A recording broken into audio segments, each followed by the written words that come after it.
fait depuis 1992 qu'on commercialise les robots de traite. Donc c'est quelque chose qui est prouvé, qui fonctionne bien. Le problématique au début, c'était l'accessibilité économique. On avait besoin que ce soit des outils rentables. Et puis le développement des ordinateurs, chaque foyer a aujourd'hui un ordinateur, et aujourd'hui nous permet d'avoir des robots de traite à des coûts accessibles, raisonnables, et d'avoir une rentabilité à long terme pour les exploitations agricoles. Une des raisons principales de l'automatisation dans les élevages laitiers aujourd'hui, c'est que cette technologie nous permet de reproduire le comportement naturel des animaux. Donc que ce soit au niveau de la traite, une vache dans son milieu naturel avec un veau, elle va allaiter son veau plusieurs fois par jour. Et pendant longtemps, la technologie nous a imposé de traire 2 fois par jour.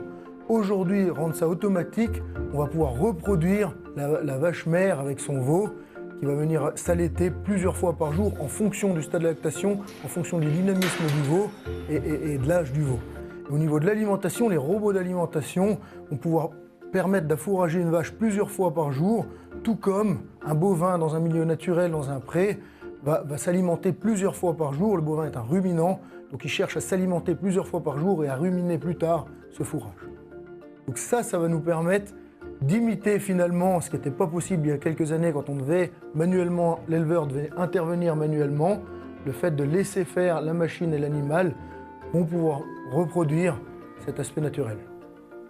Les raisons du succès de l'automatisation aujourd'hui en élevage, pour moi c'est le bien-être animal en premier point, reproduire le comportement naturel des animaux, répondre à une problématique de main-d'œuvre qui est présente dans l'ensemble de l'économie en Suisse, mais surtout dans le monde agricole. On a des structures familiales qui n'ont pas forcément de salariés, qui ont toujours trop de travail, qui ont de moins en moins d'aide familiale en dehors des chefs d'exploitation. Et aujourd'hui, un robot de traite est capable de brancher une vache en bonne santé. Donc ça, c'est vraiment un argument de dégager, alors pas de travailler moins, loin de là, mais de dégager du temps peut-être pour s'occuper d'une vache malade, d'une vache qui a besoin qu'on s'occupe d'elle.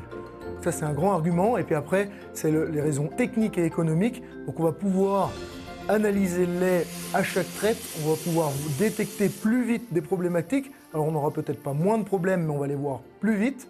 Et puis on va pouvoir peut-être produire un petit peu plus de lait ou du lait de meilleure qualité.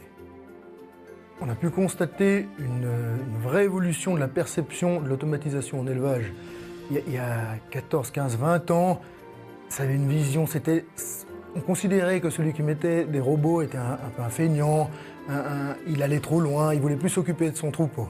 Alors qu'aujourd'hui, c'est des passionnés de vaches qui essayent de fournir le maximum à leurs animaux, le plus grand confort possible et de faire plaisir à leurs vaches. Et puis c'est vraiment le grand changement de vision qu'on peut observer.